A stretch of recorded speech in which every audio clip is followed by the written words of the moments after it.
ஜெயஹிந்த். மதுரையில் வைகை நதி மக்கள் இயக்கம் இன்றைக்கு அந்த தினத்தை வைகை நதியிலே இருந்தே கொண்டாடி கொண்டிருக்கிறது. கங்கை நதி என்று சொன்னால் தெய்வீகமான ஒரு உணர்வுகளோடு தண்ணீரை கொண்டாடுகிறோம்.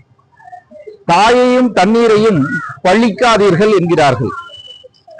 தண்ணீருக்கு தாகம் தணிப்பது மட்டுமல்ல, அது சுபகாரியத்திலும் தண்ணீர் இருக்கிறது, ஒரு துக்கத்திலும் அது தண்ணீரை பயன்படுத்துகிறோம். கண்ணீராக வருவதும் தண்ணீர் தான், வேர்வையாக வருவதும் தண்ணீர் தான். ஆனால் வானத்தில் இருந்து வருகிற தண்ணீரை எல்லா உயிர்களுக்குமான நீராக, நீர் ஆகாரமாக தமிழன் தான் நீரை ஆகாரமாக பார்த்தான்.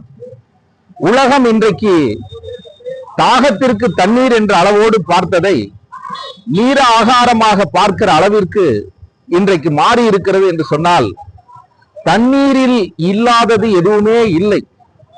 காற்றில் ஈரப்பதமும் ஒரு தண்ணீர் தான். அந்த காற்றிலிருந்தும் தண்ணீரை எடுக்க முடியும் என்று விஞ்ஞானம் சொல்கிறது என்று சொன்னால், பஞ்சபூதங்களில் தண்ணீருக்கென்று மிக முக்கியமான இடம் இருக்கிறது. அந்த தண்ணீரை நம் காலால் மிதித்து விடுகிறோம்.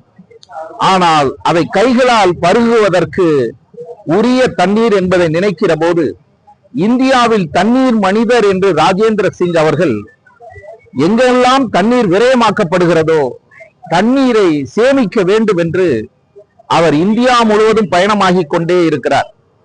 வைகை நதியில் வைகை நதி மக்கள் இயக்கம், வைகை ராஜன் உள்ளிட்ட குழுவினர் எல்லோரும், ஐயா எல்லாருமே தண்ணீர் அமைப்பு, இன்னும் நிறைய அமைப்பு அறக்கட்டளை தண்ணீருக்காகவே. ஒன்று, நேற்றைய தினம் நம்முடைய அருமை சகோதரர் அருமைக்குரிய மணிவண்ணன் அவர்கள் சொல்லுகிற போது சொன்னார்கள், நேற்றைய தினத்தில் வன தினம், காடுகள் வளர்ப்போம், மழை பெறுவோம். மழை என்றால் தண்ணீர் தான். இன்றைக்கு உலக தண்ணீர் தினம், நாளை சுற்றுச்சூழல் தினம், வானிலை தினம். வானிலை மாறுதே என்கிறோம். வானத்திலிருந்து மழை வர வேண்டும், மழை நீரில் இருந்து காடுகள் வளர வேண்டும். மூன்றுக்குமான உறவு மார்ச் 21, மார்ச் 22, மார்ச் 23 மூன்றையும் இணைக்கிற போது அது ஒரு ஆயுத எழுத்தாக நமக்கு வாழ்க்கையில் இருக்கிறது. அது ஒரு உயிர் எழுத்தாக இருக்கிறது. வனம் ஆயுத எழுத்து, அது ஒரு உயிர் எழுத்து. மழை நீரை சேகரிப்போம், வைகை நதியை காப்பாற்றுவோம். நதிகள் அனைத்துமே இயக்கத்தினுடைய தத்துவத்தினுடைய வெளிப்பாடாக பார்க்கிறார்கள். அனைத்து தத்துவ அறிஞர்களும் வைகை நதியை மட்டுமல்ல, உலகத்தில் இருக்கிற நாகரிகமே நாகரிகத்தின் தொட்டில் என்பது நதிக்கரை நாகரிகம் என்று சொல்லுகிறார்கள். நதிதான் இந்த மானுட சமுதாயத்திற்கு ஒரு தொட்டிலாக, ஒரு இடமாக அமைந்தது. எனவே ஆனால் இன்றைக்கு அதே மனிதன் தன்னுடைய கழிவுகளை எல்லாம் நதியில் கொண்டு போய் சேர்க்கிறார். இன்றைக்கு நம்முடைய கிருதுமால் நதி என்று சொல்லுகிற இடம் முழுமையான சாக்கடையாக மாறி இருக்கிறது. அப்படிப்பட்ட ஒரு அபாயம் இன்றைக்கு சென்னையில் இருக்கின்ற அந்த நதியும் அப்படித்தான். படகுகள் பயணமாகி இருக்கிறது.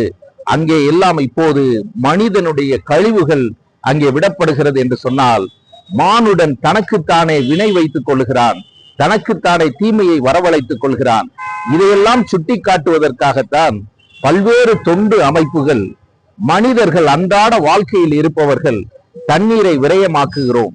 தண்ணீரை உற்பத்தி செய்ய முடியாது. ரத்தம் எப்படி உற்பத்தி செய்ய முடியாதோ அதுபோல செயற்கை தண்ணீர் என்றெல்லாம் எதுவும் கிடையாது. எனவே தண்ணீரை இயற்கையில் இருந்து ஒரு அங்கமாக பார்க்க வேண்டும். நம்மை வாழ்விக்க வந்த தண்ணீரை நாம் வணங்க வேண்டும். தண்ணீரை நதியில் சம்பிரதாயத்துக்கு, சடங்குக்காக மட்டுமே வணங்காமல் அதை நாம் வாழ்க்கையினுடைய அங்கமாக கருத வேண்டும். அப்படிப்பட்ட உணர்வை தலைமுறைக்கு வளர்க்க வேண்டும் என்று உலக தண்ணீர் தினத்தை வைகை நதி மக்கள் இயக்கம் பிரம்மாண்டமான முறையிலே இன்றைக்கு வழிகாட்டி இருக்கிறது.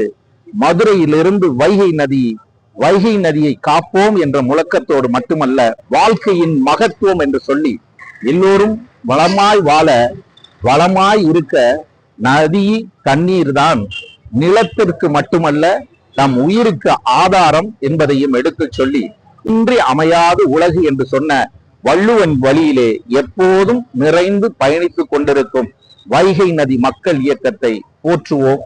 ஜெய் ஹிந்த்.